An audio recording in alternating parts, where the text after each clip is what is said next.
Hey everyone, welcome to This Explainer. I am absolutely thrilled you're joining us today because we are going to unpack something truly life-changing. We're looking at the ultimate roadmap to demystifying personal finance and building long-lasting generational wealth. We're going to strip away all that confusing financial jargon and get right to the core principles of how real people actually secure their financial futures.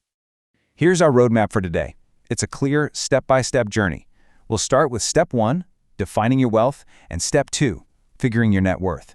Then we'll move into Step 3, budgeting like a doer, and Step 4, the compound interest advantage. Finally, we'll wrap up with Step 5, investing and managing risk, and Step 6, growing your retirement.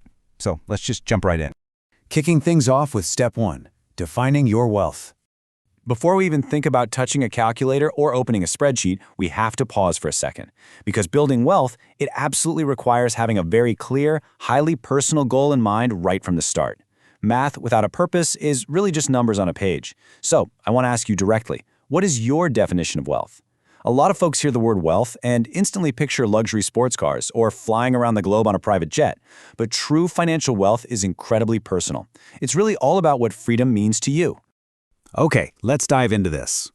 For some of you, true wealth might literally just be the ability to put your kids through college without taking on crushing student loans.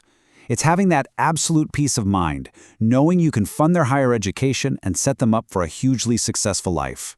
And for others, securing a comfortable home of your own represents the ultimate financial milestone. Just being able to pay the bills on time and having a place to call your own without stressing over the mortgage every single month, that right there is a massive achievement and a fantastic definition of personal wealth.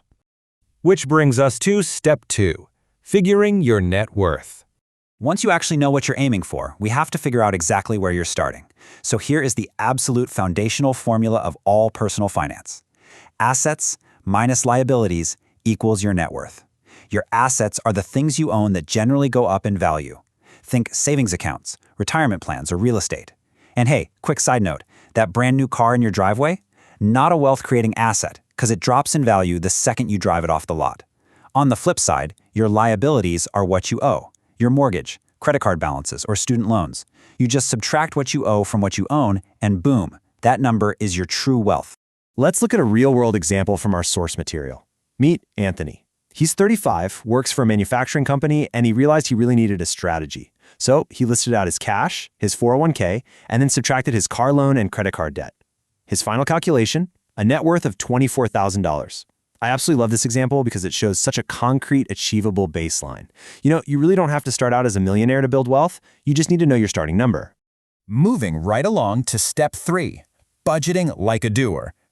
Knowing your number's great, but actually changing it? That takes action. Accumulating wealth isn't just about wishing for it. It requires disciplined, daily behavioral shifts. To really illustrate this, let's contrast two totally different mindsets from our source. On the left, we've got Sonia, the doer. She's a single parent on a pretty modest income, but she tracks every single dime. She lives within her means, and she consistently saves every month in a mutual fund for her son's college. She is in total control of her future. Then on the right, we have Gabby, the wisher. Now, Gabby actually makes good money and lives a comfortable lifestyle, but she lives paycheck to paycheck, no budget, and she's quietly racking up credit card debt. The takeaway here? A high salary does not make you wealthy if you're stuck in that wisher mindset. Now, what's really fascinating is how Gabby finally turned the whole thing around. She realized she had to become a doer, so she started carrying around a little notebook and tracking her day-to-day spending. She logged every $3.75 coffee, every $5 breakfast, her gas, you name it. By tracking those tiny daily expenses, she essentially found the hidden leaks in her financial ship. She ended up cutting premium cable, she started carpooling, ate out a bit less, and magically, that freed up $125 a month to save. If you want to make that exact same shift today, here are 3 super practical, actionable steps you can literally take right now. First, calculate your monthly income. You need to know exactly what is coming in.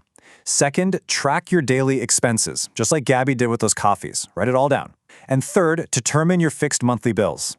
It's a simple process, but it allows you to see exactly where your money goes, stop overspending, and finally uncover that extra cash for saving and investing. And that leads us perfectly into Step 4, the compound interest advantage. Once you actually find that extra money in your budget, things get incredibly exciting. This is where we take those budgeted savings and force your money to go out and work for you. And this brilliantly illustrates the sheer magic of compounding. Look, if Gabby just stuffed her $125 a month into a shoebox under her bed, earning 0 interest, after 30 years she'd have roughly $45,000, which, hey, isn't bad. But if she invests that exact same $125 a month at an 8% return, it skyrockets exponentially to almost $200,000. That's the power of compounding interest. You're earning interest on your original deposit, and then you're earning interest on your past interest. Over time, it accelerates your wealth like literally nothing else. Okay, let's talk about step 5, investing and managing risk. To actually get those kinds of returns, you have to know where to park your money. And the vehicle you choose for your savings really has to be based on your personal time horizon, like when do you actually need the cash, and you're on stomach for risk. To understand this, let's check out the investment pyramid. Right down at the bottom, forming your financial foundation, you've got insured bank savings accounts. This is the lowest possible risk, but as you'd guess, the lowest return. Moving up a tier, you have U.S. savings bonds and treasury bills, which are backed by the government. Further up are mutual funds, which brilliantly spread your risk across a ton of different companies. And right at the very top, with the highest risk but also the absolute highest potential expected return, are individual common stocks. The basic rule of thumb here is pretty straightforward. Moving toward higher expected returns always requires taking on higher risks. But investing isn't just about stocks, it's also about how you manage your debt. Let's bring Anthony back for a second. Because he budgeted so incredibly well, he was finally ready to buy a house. And he faced a choice, a traditional 30-year mortgage or a 15-year mortgage. By going with the 15-year option, his monthly payment was definitely higher, $815 compared to $563. But the difference in total interest is just staggering. By making that short-term sacrifice in his monthly budget, Anthony saved a massive $56,126 in interest over the life of the loan. Think about that. That is $56,000 of pure wealth staying right in his pocket. I actually want to pause here for a second and share this incredible quote from the source material, originally by Thomas J. Stanley. It says, "If you make a good income each year and spend it all, you are not getting wealthier, you are just living high." This is such a crucial philosophical anchor for us. Having a high income without the discipline to save, invest, and manage debt properly, it's just an illusion. It definitely doesn't equal actual wealth. Which brings us to our final step, step 6. Growing your retirement.